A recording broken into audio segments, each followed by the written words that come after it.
बिस्मिल्लाहिर्रहमानिर्रहीम। हज़रत उमर फारूक का एक ऐसा वाक़या जो आपकी आंखों में आंसू ला देगा। हज़रत उमर फारूक के ज़माने में इस्लामी हुदूद 23 लाख मुरब्बा मील तक फैल गई। हज़रत उमर जो तख्त-ए-हुकूमत पे बैठते थे, वो तख्त कोई सोने चांदी का नहीं था बल्कि मस्जिद-ए-नबवी की चटाई थी, और वही बैठकर लोगों की बातें सुनते, उनकी परेशानी सुनते, और जब रात होती तो भेस बदलकर मदीने की गलियों में गश्त करते थे। एक रात जब हज़रत उमर अपने गुलाम असलम के साथ हर्रा वाकिन की तरफ निकले और जब वो सिरार पहुँचे तो एक जगह आग जलती हुई देखी। जब नज़दीक पहुँचे तो देखा कि एक औरत आग पर हंडी चढ़ाए हुए थी और उसके बच्चे रो रहे थे। हज़रत उमर ने सलाम किया और पूछा, ये हंडी क्यों चढ़ा रखी है और बच्चे क्यों रो रहे हैं? इन्हें खाना क्यों नहीं देती? औरत बोली, ये बच्चे भूख से रो रहे हैं।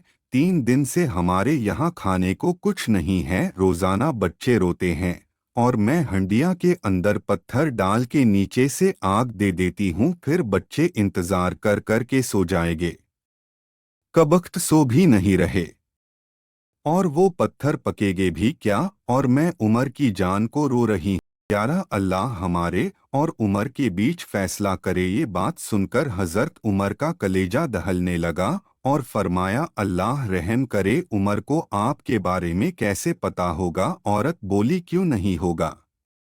वो हमारा हुक्मरान है, वो हमसे गाफिल और बेखबर कैसे है? ये सुनकर हज़रत उमर और असलम फौरन पलटे, बैतुल माल अनाज का गोदाम में आए, आटे की एक बोरी लीघी, खजूर, दिरहाम और कपड़े रखे, यहाँ तक कि बोरी पूरी तरह से भर गई, और अपने गुलाम असलम से फरमाया, ये बोरी मेरी पीठ पर लाद दो। असलम बोले, ये काम तो मेरा है मेरे आका, लो ये बोरी मैं उठाऊंगा। हज़रत उमर की आंखों में आंसू है और फरमाया, असलम कयामत के दिन मेरा बोझ उठा लोगे?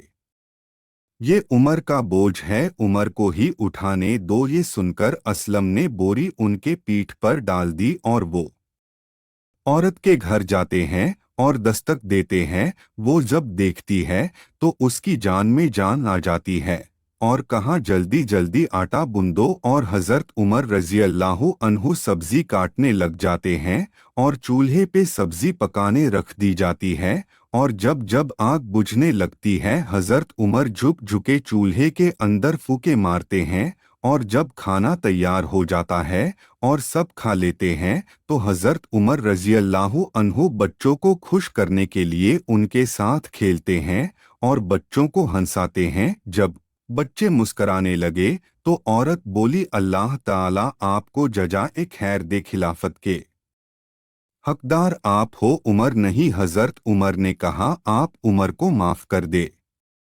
उसने कहा, तू इतनी हमदर्दी क्यों करता है? कहा, मेरी बहन उमर को माफ़ कर दे। औरत बोली, नाना, उमर की मेरे सामने बात ना कर। कयामत का दिन होगा, उमर का गिरेबान होगा और मेरा हाथ होगा। ये सुनकर हज़रत उमर बिलक बिलकर रोने लगे और कहा, वो बदनसीब उमर तेरे सामने है, आज ही कह ले जो कहना है, कयामत के दिन मुझे माफ़ रखना। हज़रत उमर रज़ी अल्लाहु कहते हैं, अगर दजला के किनारे अगर एक बकरी का बच्चा भी प्यासा मर गया तो उसका हिसाब भी उमर से लिया जाएगा। अल्लाहु अकबर। ये है इस्लाम और इसे कहते हैं हुक्मरान। उमर, तेरी खिलाफत का ज़माना याद आता है।